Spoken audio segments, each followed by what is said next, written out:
Thanks, Cole. I don't even know what I would do with that type of money. We're going to Minnesota, though, Yeah. so. We'll already be there, so hopefully you win, though. Yeah, good luck, Cole. Well, as most people know, Iowa football isn't really seeing the season that they saw last year. No, they aren't, but there were a few very close games last year that could have had Iowa at 3-2 on the season at this point in time, just as they are now. To them, they want to make a change and get back to the game they know best, but they need to clean some things up first.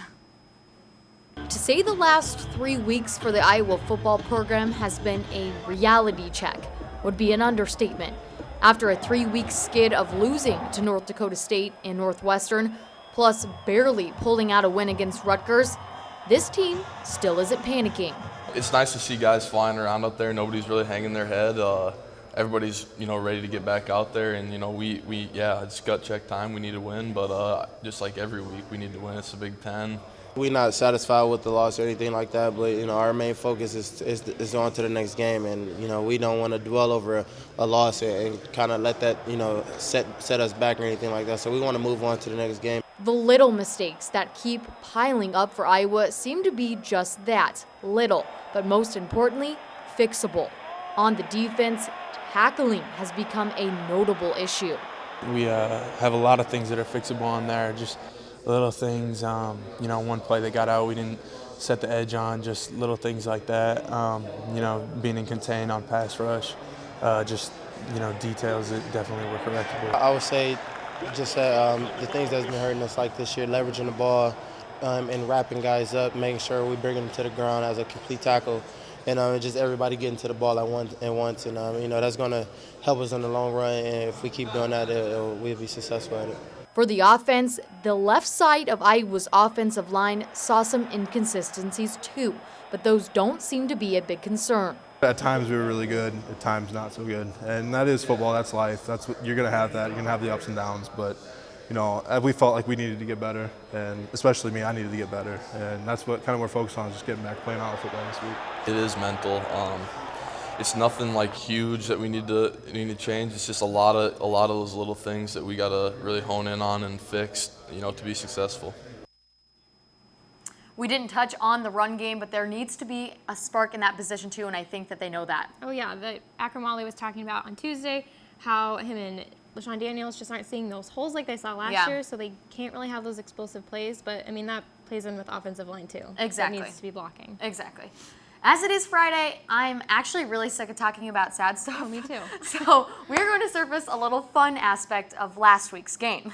Let's take it back for a Flashback Friday and watch this. The second drive for Iowa in the first quarter of the game. We think Iowa's going to go for the 4th down conversion. Instead, we see C.J. Beathard punt the ball to the 1-yard line. And here's what Beathard had to say about that trick play.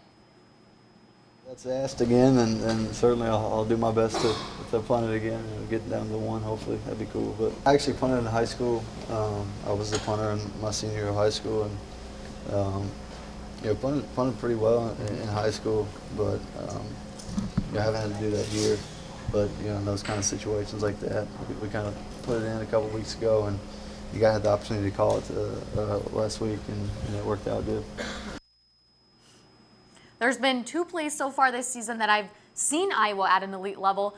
The Akram Wadley wheel catch in the Iowa State game, and then that punt by CJ. So they could just combine all those and get a little more tricks in there. I think they'll be fine. Well, that would be great. And it was definitely exciting to see something new from Iowa, and I'm hoping we see a little more energy and a little more new plays from the Hawks tomorrow as well. So let's see what they're up against. Minnesota is coming off a 3-point loss in overtime to Penn State. And when you add that onto a close game last year against the Hawks, it's safe to say the Gophers are out for revenge. And Iowa knows it. We know last year was another tough fought game. That didn't come easy either. So, we're going up there expecting a battle on Saturday. They're big on offense, probably bigger than in the past. They've got some new linemen. They're really big guys. So collectively, that group's big, tight end's big, good group of receivers, and really impressed with their running backs. The running backs are all 3 guys really run hard and do a nice job there. Minnesota averages 26 first downs and 439 total yards per game. Similar offense to ours. Someone that's going to run the ball, through the whole game, try to control the clock. guys like that, and try to keep you sleeping, play action, and take a deep shot down the field.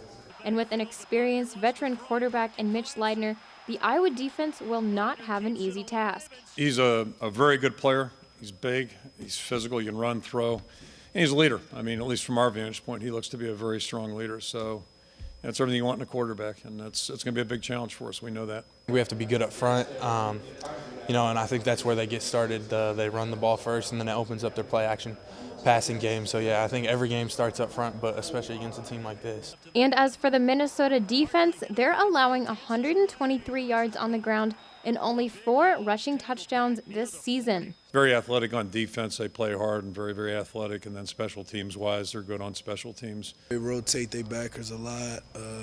Got a big defensive lineman. They love to tackle, and we just got to capitalize on the missed tackles. I mean, we've played them obviously the past 3 or 4 years since I've been here, and you know they've fairly run the same defense. But you know they're a scrappy team. They're going to give us a fight on Saturday, and we're going to come ready. Now they say they're ready. Let's hope they are this time. And as the players said Tuesday, playing in Minnesota is not easy. It's loud. Their fans get really into the game, but hopefully it gives the Hawks that boost that they need. Oh, I really hope so too. I know we're excited to go on our first road trip of the year. So catch us up in Minnesota, but catch the game on ESPN2 at 11. Cole, back to you.